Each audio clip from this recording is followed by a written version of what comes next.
ప్రపంచ సాంకేతిక రంగంలో ఆర్టిఫిషియల్ ఇంటెలిజెన్స్ను నవతరం కొత్త పూంతలు తొక్కేస్తుందని, సరికొత్త ఆవిష్కరణలే ప్రపంచానికి నవ్య పథాన్ని నిర్దేశిస్తాయని, ప్రజల జీవితాల్లో మార్పులు తెస్తాయని ముఖ్యమంత్రి రేవంత్ రెడ్డి అన్నారు.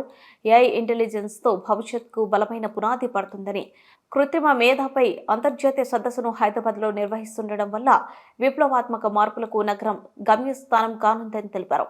హైదరాబాద్ మాదిరిగానే మరే నగరము ఇందుకు సిద్ధంగా లేదని అన్నారు.